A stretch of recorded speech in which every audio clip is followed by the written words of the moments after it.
हजरात, ये क्लियर बात है कि मुसलमानों को सबसे ज़्यादा नुकसान मुसलमान ही पहुंचाता आया है। यही इतिहास है। आप इस्लामी तारीख़ उठाकर देख लीजिए और अभी लाइव मंजर आपके सामने है। यूएई की गद्दारी दुनिया के सामने है। पूरी कौम को समझ में आ चुका है कि यूएई कितना बड़ा गद्दार है। अब ये तस्वीर देखिए, यूएई का जो एनएसए है, नेशनल सिक्योरिटी एडवाइज़र, वो भाई अमेरिका पहुंचा है और अमेरिका के साथ यूएई की खिचड़ी पक रही है। यूएई इजराइल का बेस्ट फ्रेंड है। यूएई किसी भी तरह से इजराइल का विरोध नहीं कर रहा है। ऊपर से डोनाल्ड ट्रंप का पिछवाड़ा चाटने ये चला गया यूएई का नेशनल सिक्योरिटी एडवाइज़र। क्या खिचड़ी पक रही है, सीधी बात गद्दारी हो रही है। जहां इजराइल और अमेरिका की नीतियों का विरोध करना चाहिए यूएई को, यूएई अमेरिका से और इजराइल से रिश्ते और मजबूत कर रहा है। अब कतर की सुनिए, खुलासा यह हुआ है कि नेतन्याहू का जो पर्सनल एडवाइजर था या है, उसको फंडिंग, उसको पैसा कतर दे रहा था। देखिए तो सही। अब आप कहेंगे रज़ा भाई वो गद्दार नहीं है एडवाइजर। नेतन्याहू को अच्छे से पता है कि कौन देश, अरब देश हमारी मदद कर रहा है। भाई डरा धमका कर उनको देश सौंपा हुआ है। अगर वो अमेरिका इजराइल के खिलाफ, कतर का किंग अमेरिका इजराइल के खिलाफ कुछ हरकत कर दे तो 10 दिन के अंदर इनकी सरकार पलटवा देंगे वो बवाल करवा के। जैसे सीरिया और लेबनान में पूरी सरकार पलट गई है। तवज्जो है। अब अमेरिका का पसंदीदा आदमी लेबनान का राष्ट्रपति है। सीरिया में जो राष्ट्रपति है जोलानी, वो अमेरिका का पसंदीदा व्यक्ति है, तुर्की का पसंदीदा व्यक्ति है, इजराइल का पसंदीदा व्यक्ति है। समझिए इस चीज़ को। एक ईरान कई जगह से पीछे हटा, जिसका रिजल्ट ये हुआ, लेबनान की सत्ता गई, सीरिया की सत्ता गई और आसपास के इलाकों में तनाव बढ़ गया। यूएई और कतर भाई साहब पैसा दे रहा था नेतन्याहू के एडवाइज़र को। क्यों? याद भाई इसीलिए दे रहा होगा, भाई हमारी सत्ता को मत पलटना, हम आपका साथ देंगे, आप हमारा फ़िलिस्तीन का सपोर्ट मत करना, आप हम पर हमला मत करना, आप फ़िलिस्तीन की ज़मीन ले लो, कोई बात नहीं है। क्यों दे रहे थे भाई? कतर वाले, कतर की गवर्नमेंट इजराइल को फंड क्यों कर रही थी चुपके से? डॉक्यूमेंट से खुलासा हुआ भाई। उधर यमन पूरी ताकत से अभी भी अमेरिका से भिड़ा हुआ है। अमेरिका बार बार यमन के ऊपर बड़े हमले कर रहा है। सुबह ही सुबह आपको वो अपडेट दिखा चुका हूं, नहीं देखा तो जाकर देख लीजिए। पहले ताज़ा तरीन अपडेट यह है, इस वीडियो में देखिए। एक ऊंची सी बिल्डिंग है, इजराइल के अंदर है। यमन की मिसाइल तेजी से तमाम इलाकों को, कई देशों के ऊपर से चीरती हुई मिसाइल इजराइल पहुंच गई और इजराइल की बिल्डिंग के बेहद करीब वो मिसाइल थी, जिसे इजराइल ने एंड मौके पर रोक लिया।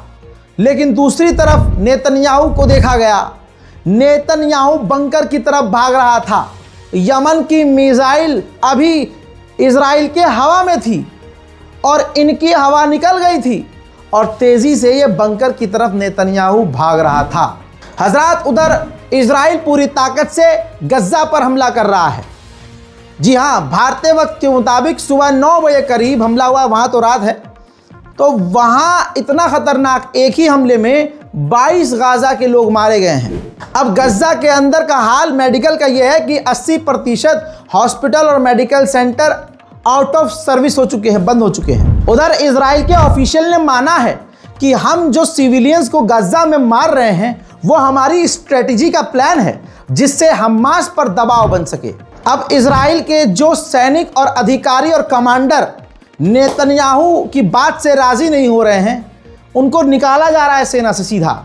दोबारा से जंग शुरू कर दी है। 2 बड़े अधिकारियों ने कह दिया कि हम गाजा के अंदर दोबारा हमले करने नहीं जाएंगे, जिन्हें नेतन्याहू ने निकाल दिया। उधर इजराइल ने ऐलान किया कि हम गज्जा के अंदर बफरिंग जोन बढ़ा रहे हैं, यानी बॉर्डर गाजा के अंदर बना रहे हैं और बफरिंग जोन खींच रहे हैं। और गज्जा के अंदर इजराइल की थल सेना अब पहले की तरह हर जगह घुसना शुरू हो चुकी है। इजराइल को लेकर अपने ही देश में बवाल हो रहा है। बरतानिया में क्या हुआ, इजराइल ने यह आतंकी हमला किया तो बरतानिया के विदेश मंत्री ने स्टेटमेंट जारी किया कि इजराइल ने जो किया है ये गलत है, ये इंटरनेशनल लॉ का उल्लंघन है। इतना खुलकर नहीं बोला, लेकिन यूके के विदेश मंत्री ने बोल दिया ये। इससे पहले इजराइल यूके के पिछवाड़े में आग लगाता, तुरंत डरे हुए बरतानिया ने आधिकारिक तौर पर ऑफिशियली अपने ही विदेश मंत्री के बयान को खारिज कर दिया और कह दिया कि इस बयान से कोई लेना देना हमारा नहीं है भाई, ये उनका पर्सनल बयान था। यानी बरतानिया पूरी तरह से खामोश। फ्रांस के राष्ट्रपति इमैनुअल मैक्रोन ने सोशल मीडिया पर लिखकर जानकारी दी कि हमने सऊदी अरब के क्राउन प्रिंस मोहम्मद बिन सलमान से फोन पर बात की है और गाजा के मुद्दों पर हमने तमाम और मिडिल ईस्ट के तमाम मुद्दों पर चर्चा की है। तो मोहम्मद बिन सलमान ने कहा है कि हम शांति और अमन के लिए बातचीत कर रहे हैं। वो दुनिया देख रही है कि मोहम्मद बिन सलमान कर क्या रहा है। सिवाय अय्याशी और सिवाय ड्रामेबाजी के अलावा कोई और काम मोहम्मद बिन सलमान नहीं कर रहा है। मोहम्मद बिन सलमान अगर अपने दम पर ईमानदारी से कोई काम कर भी दे तो अमेरिका और इजराइल 2 दिन में इसकी सरकार पलट देंगे। इस खबर को रिकॉर्ड करते करते जानकारी फिर से आ रही है कि अमेरिका ने एक बार फिर से यमन के ऊपर बड़े हमले किए हैं। इसी के साथ एक और ताज़ा सबूत, ईरान के करीब एक बार फिर से लगातार अमेरिका के जासूसी जहाज उड़ते हुए रिकॉर्ड हो रहे हैं। अभी 11 दिन पहले ही मैंने आपको बताया था, आप लोग ही गवाह हैं, मैंने कहा था कि डोनाल्ड ट्रंप, अमेरिका यानी और इजराइल साथ मिलकर हमला ईरान पर कर सकते। लीजिए अब सच हो गया मेरा कहना। हाँ, पनौती कह लो, काली जबान कह लो मुझे, लेकिन भाई सच्चाई ये है कि जो शख्स और जिसका चैनल और जिसकी टीम पिछले 5 साल से प्राइमरी टॉपिक इजराइल फिलिस्तीन को रख रही है तो उसको आपसे ज़्यादा जानकारी होगी। तो देखिए हजरात मोहतरम रोज़ेदारों, खबर यह है कि अमरीकी अधिकारी ने कहा है कि हमने मना नहीं किया है कि हम इजराइल के साथ मिलकर ईरान पर हमला नहीं करेंगे, साथ मिलकर ईरान की न्यूक्लियर साइट को उड़ा सकते हैं। उधर आपका पसंदीदा जोलानी और ये रही आपकी पसंदीदा इजराइल की फ़ौज। जोलानी की छाती पर सीरिया के काफ़ी अंदर तक बढ़ती हुई सेना है और हथियार और टैंक लेकर इजराइल की सेना सीरिया के अंदर घुसी हुई है। उधर 16,000 सीरियन अपनी जान बचाकर जोलानी के आतंकियों से लेबनान में पनाह ली हुई है। उधर लेबनान के प्रेसिडेंट ने कहा है कि इजराइल से हमने उसकी 5 जगह को, जो उसने जगह बनाई है डटे रहने की, उससे कहा है कि इन 5 जगहों को छोड़ दो, इसके बदले हम आपको ये ऑफ़र और ये ऑफ़र, कई ऑफ़र हमने रखे, लेकिन इजराइल ने साफ इनकार कर दिया। हमारे 5 ऑफ़र को, कई ऑफ़र हमने दिए थे उन 5 जगहों को छोड़ने के लिए और पीछे हटने के लिए, हमारी ज़मीन खाली करने के लिए, लेकिन इजराइल ने रिजेक्ट कर दिया। उधर जर्मनी की विदेश मंत्री लेबनान पहुंची हैं। मकसद क्या है नहीं पता, लेकिन देखते हैं आगे क्या होता है। वहीं लेबनान के अंदर इजराइल की बमबारी लगातार जारी है। इजराइल की बमबारी में एक और लेबनीज आर्मी के जवान के घायल होने की खबर है। अब यूएन की खुद अमेरिका इजराइल से कितनी लुप होती है ये देख लीजिए। एंटोनियो गुटेरेस, यूएन के चीफ, ने जो इजराइल के द्वारा मारा गया एक यूएन का अधिकारी है जो गज्जा में मारा गया है इजरायली हमले में, उसकी निंदा की है। लेकिन निंदा करते हुए उन्होंने ये नहीं लिखा कि किसके द्वारा मारा गया है। इजराइल अमेरिका का नाम भी नहीं लिया है।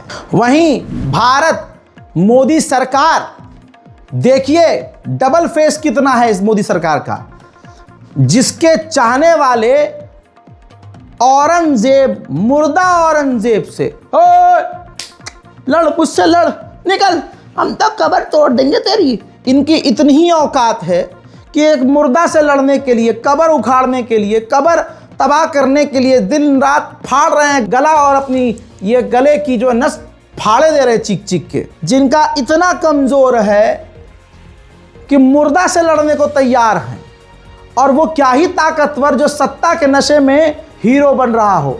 शेर तो मुसलमान ही है दोस्तों। सारे जुल्म सहने के बाद भी अगर मुसलमान अल्लाह पर तवक्को कर रहा हो और अल्लाह से उम्मीद कर रहा हो, और तो और अपने ईमान को पक्का और सब्र, क्योंकि सब्र करने वालों के साथ अल्लाह है, तो जाहिर सी बात है मुसलमानों से हिम्मत वाला कौन ही है। हजरात मोहतरम, एक बात ये आ रही है मुंह में मेरे, मैं बोलता हूँ, औरंगज़ेब अगर इतना ही घटिया था, औरंगज़ेब अगर इतना हिंदू विरोधी था, तो आज जो ये जो चीख रहे हैं, जो छावा छावा कर रहे हैं, मस्जिद के आगे जो नाच रहे हैं, ये क्या जिंदा होते? क्या आज भारत में हिंदू समुदाय इतनी भारी तादाद में होता और मुसलमान क्या मुट्ठी भर होते? तो कहानी में झोल तो मुन्ना कर रहे हो तुम, लेकिन आओ दोगलापन दिखाते हैं। यार भक्त, जब कल सरकार पलट जाएगी, ना इधर के रहेंगे ना इधर के रहेंगे, दोनों तरफ से पेले जाएंगे। यह हकीकत है। आज जितना उछल रहे हैं उछलने दीजिए, लेकिन मोदी सरकार का दूसरा रूप ये देखिए। रिपोर्ट आपकी स्क्रीन पर है। मोदी सरकार ने इजराइल और गाज़ा को लेकर कहा है, खासकर गाज़ा को, कि गाज़ा के ऊपर इजराइल ने जो हमला किया है, इससे हम काफ़ी चिंतित हैं।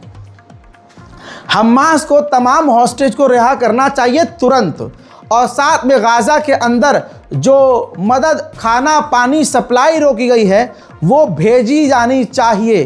गाज़ा के लोगों के लिए ह्यूमैनिटेरियन एड रिलीज करनी चाहिए। हजरात, मोदी सरकार का ये रूप है, हमें बड़ा अच्छा लगा।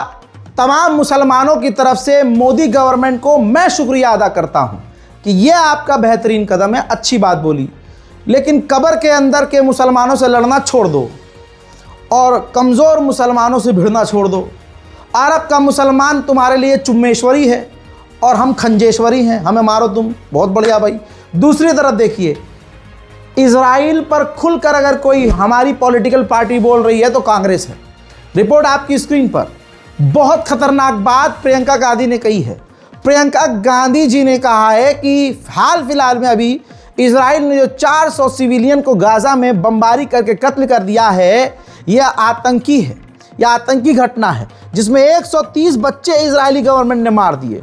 दिखाता है कि उनके लिए इंसानियत नाम की, इजराइल के लिए इंसानियत नाम की कोई चीज़ नहीं है। और जिस तरह से उन्होंने मासूमों को मारा है, यह उनकी कमज़ोरी दर्शाता है कि इजराइल कितना कमज़ोर है।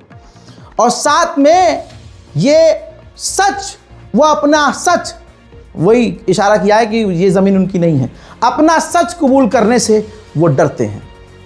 प्रियंका गांधी का भी तहे दिल से, कांग्रेस का तहे दिल से तमाम मुसलमानों की तरफ से मैं शुक्रिया अदा करता हूं। उधर ताज़ा तस्वीर ये देखिए, अमेरिका के एक सेनेटर पहुंचे थे इजराइल के प्रधानमंत्री नेतन्याहू और उनकी पत्नी ने उनसे मुलाकात की, और ऐसे मौके पर उन्होंने पेजर, नेतन्याहू ने गोल्डन पेजर जो है इजरायली अमेरिकी सेनेटर को दिया है। ये पेजर उस हमले की याद में, जिसमें आतंकी हमला करके पेजर के अंदर पूरी प्लानिंग के तहत हिजबुल्लाह के टॉप लीडरों को इजराइल ने कत्ल किया था। उधर गूगल ने इजराइल की विज कंपनी के साथ $32 बिलियन की डील कर ली है। अब क्या कहें, दुनिया की तमाम बड़ी बड़ी कंपनियां इजराइल के साथ हैं। हजरात मोहतरम, फिलहाल की मिडिल ईस्ट ब्रेकिंग न्यूज़ में इतना ही। इस रिपोर्ट को शेयर कीजिए, दुआओं में याद रखिए। जय हिंद।